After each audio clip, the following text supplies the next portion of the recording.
welcome. It's me, Percita, and this is Percita's Paradox. Here we are. It's Thursday. I am still in my pajamas because this is really what it is. I just realized I shot the last video in the same shirt.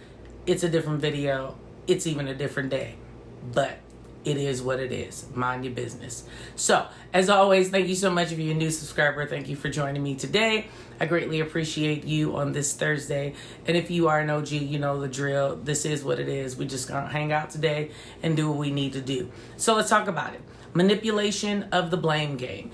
The idea of manipulating and blaming others is so idealistic in the malice of the world, right? I mean, if you really think about it, we're taught every day in society that when in doubt, blame somebody else. It seems to work. No one really has the ability to defend themselves. Typically, the person who gets the information out first is the winner, even if they're not telling the truth. It's all about spinning the story and spinning the story as efficiently and as effectively as you can. And typically blame is just the way the people are going right now. I mean, you look at everything that's happening in the world across the board. We are all about how fast can we blame someone else for our actions. So imagine that in a relationship. Imagine that in a debacle of you really trying to give your all and your best to someone. And then imagine the person who literally moves through life and they pretend to believe that they're never, ever, ever on the offense, meaning they perpetuate nothing. They bring no negative to them. They're only responding. They're only defensive. They're only in a position of reacting to everyone's disrespect. And they're completely oblivious to ever being bad to a person because they're absolutely perfect, right? They live in this realm of everything they do is always going to be perceived and received as great because that is their intent. I'm always wary of people like that because even when we're doing what we think we should do and we're working within our best intention, it doesn't mean that we're not going to offend someone. It's going to happen. It's just called life. Everyone's not going to perceive or receive everything that we do in the manner that we wanted it to be initiated. So, and understanding that, you have to listen to the person who's not really trying to hear that. You have to listen to the person very intensely who has a struggle with apologizing. And even if they do apologize, their entire being doesn't change. The action doesn't change. I mean, what is an apology without change of attitude and behavior towards it? I tell my people and my friends, and hell, I think I've even told you all, that if you apologize to me and you continue to do the same thing, keep your apology. Because it's BS, I'm not interested. An apology is truly changed behavior. So in discussing that, and we'll dig on that later, that'll be yet another video in depth. Today we're talking about the blame game. And we're talking about how a manipulational person utilizes the blame game. In that, let's just start off by saying it's always a very well thought out plan. Understand that people who manipulate think all the time. It's the same way with lying. In order to be a great liar, you really have to be on top of your game. You really have to be aware of everything that's going on all the time. Like I said in the last video, you're typically listening to everything that's happening so that you have a reaction and a story that you need to spin in order to make it work for your benefit. Because everything that a manipulator is doing is self-propelled. It has nothing to do with anybody or anything but themselves. And it's very, very much so a selfishness that you really can't put your finger on. Now, you know that I'm big on self-care and you know that I'm big on self-love and all of those great attributes. But that doesn't come with the price tag of hurting anyone or spinning stories or lying or manipulating other people. It actually comes from an authentic place of loving myself and knowing what I can and can't do so that I don't overpromise or underpromise other people or myself. So in saying all of that, we just want to touch on today like what blaming really looks like. And typically what it looks like for a manipulational person is this identity of being able to push things off so that you can literally always identify things in others before yourself. Here's what I mean.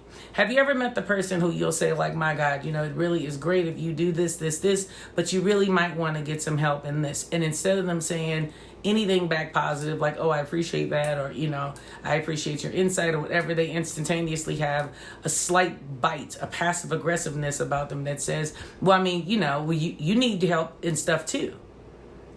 And in your mind, you're like, one, not talking about me, but two, this isn't a matter of me putting you down for what it is you want to do or that we're talking about. I'm just simply suggesting that you actually go and get some insight or get some help. You hear that a lot right now in regards to society's over-exuberant emphasis on mental health and what that is right now. And you hear a lot of people who could truly grow from some professional help be offended if you actually say to them, you know, in a loving place and from a loving place, that maybe you would want to seek someone else out to speak, or I don't know if I'm in a place that I can actually take the information you're giving me and being as productive as you want. I actually watched a TikTok about this and it made me giggle, because what the person was saying was that it's unfair for a person who is an honest person to be told by their friend that they're almost too honest, or they're in a position where they don't want to hear what you have to say because they basically want to just dump on you. It's sad that as a person who is then being dumped on, you don't have the opportunity to even adjust yourself or acknowledge if you're in a position to just listen. Typically, a person is going to talk to a person like that because they know that the person has a solution. I get that a lot. People will want to talk to me, but then they may be a little upset that the fact that I'm going to be honest and give them feedback. And they may have just wanted to just kind of dump on me. I'm always giggling in the idea of no one ever asks if they can dump. They just do. And it's almost a sad dynamic because you want to be in a position, even as a strong person or an honest person, however you want to look at it, to have the ability to decide if you're willing to just simply take on someone else's situation, even from a listening place. Because if you are a strong, honest person, typically that person is an imp spirit, meaning they are notoriously known to try to help. How do I know? Because that's the entire reason why the person wants to talk. That person, instead of them being receptive to what I just said, or even the idea of what I just said, they then blame that person for not being a good friend, or they blame that person for them not being healed because they weren't willing to allow someone to dump on them. And when I say dump, of course, that can be a negative connotation, but the truth of the matter is, it really is that. It really is just trying to have the capacity for people to be able to give their problems to you and you not actually take it on. Typically, imp spirit people have a hard time in life because it's just the nature of them to want to actually fix things. So imagine if an imp and a blamer are friends. Imagine how dysfunctional that can be unless everyone involved can actually be adult and be aware of their role in that friendship. If you're a blamer, you have to be aware of when you should really be conscious of how you're blaming to a person you care about, and vice versa. If you're an imp, you should be honest enough and should be able to be honest enough in that relationship to say, you know what, I'm not really capable of taking on this energy today, or to uplift you today because of this situation. It's not something that's talked about, but it's definitely something that should be talked about, because mental health and mental capacity should be something that all people should have, not just the people who are in a position of being less than, but even the people who have what would be ideally identified as a surplus, right, of self-awareness or self-care. So it's kind of interesting because in that blame mentality, you just have to understand that if you're around someone and they're willing to listen to you, you have to be open to the solution. And in the blame, you have to ask yourself, are you the only common denominator that continues to happen in the relationship or multiple relationships, either present or past, that is the only thing that's consistent? If you're having the same problem with different people, then I hate to be the one to point it out to you that you would be possibly 99.9% the problem. So I say all of that because I'm looking forward to the growth of us understanding when we're just playing the blamer, when we're just manipulating a situation because we don't really want to fix it. Because typically blaming puts you in a space of excuses. And once blame and excuses align, it is a very difficult place to escape, right? So in saying all of that, that becomes a manipulation because you find yourself continuously asking for time, continuously asking to be receptive to the process. There's a thin line between allowing time and just completely, utterly manipulating time or dragging time out for the sake of not really wanting to change or fix things. These are all attributes that you will see in other parts of this person's life. So you can't really pretend like I don't really know. I mean, well, how will I know the difference between if they really need the time or if they're just dragging the time out? Just look at their actions. Words are fantastic and they actually spin, and we can talk about manifestation, but actions and words have to align. If actions and words do not align, that is identifiably manipulation. I'm going to say that in every video. If actions and words do not align, that is manipulation. That is the true definition of what manipulation is. So we are just breaking down specifics in that definition so that you can get an idea for it. So in that, hopefully that's made some sense. Hopefully you can try to figure out, are you a blamer or are you an imp? Are you the person who needs more time but continues to do the same thing looking for a different result? Or are you the person who really just wholeheartedly is struggling with what's happening? Be honest with yourself. That is top tier key to doing anything progressive in your life. Be honest with yourself. Lie to whoever you think you want to lie to, but do not ever lie to yourself because that is a ridiculous lie. It makes absolutely no sense.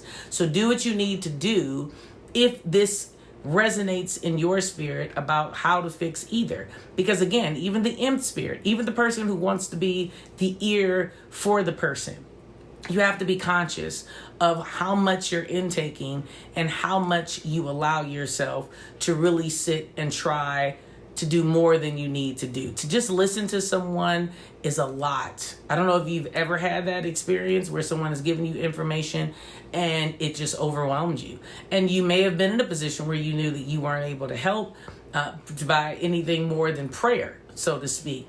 But it's overwhelming. So understand that mental health is not just for the people who lack the capacity of knowing. Sometimes we know and we still overdo it and overexert on the other end of the spectrum. We are continuously talking about the negative reactions and actions that a mental health person would need, but we don't talk about the overachieving mental health person who doesn't seem to know when to say no and when to walk away and when to let go. They're equally under the exact same scrutiny of a better life balance. So that is what I want you to think about today. That is what I want you to really meditate on and really figure out how you can better yourself. Always look for professional help. Always understand that the professional should be able to guide you better than your friend. Nothing wrong with talking to your friends, but let's just be honest. We want to find a professional. And don't get me wrong, professionals have their own issues, but they're trained to do things better. If you don't have one that you actually like, find the one that you do and you connect with, okay? This is definitely a month of suicide. And this is the time of the year, fourth quarter, is when people really get really sensitive. Holidays come and things happen. So you're going to hear me continuously talk about that. But today, I just want you to focus on blaming and asking yourself, where do you fit in that spectrum? Okay? So as always, I'm going to ask you to do 3 things. Live life authentic. No matter what, live life authentic. If there's a comment that you want to make or some story you want to share about yourself or someone else, please feel free to leave it in the comment. Otherwise, always remember to like, share, dislike, leave a comment, hit the notification button, do something. I want this channel to become as interactive as possible. I'm also going to start downloading my videos to TikTok. So I'll also put my TikTok handle in, because I realize that it's a little easier for you to comment, and I can kind of break videos down into shorter segments and split them up and kind of play with them a little bit. So look into that. And we also have a few exciting things to announce. So I look forward to breaking that in with you and enjoying all of the newness of the channel. So enjoy as I release, and we'll go from there. As always, have a wonderful weekend. Thank you so much for joining me today, and I will see you next Tuesday. Bye-bye.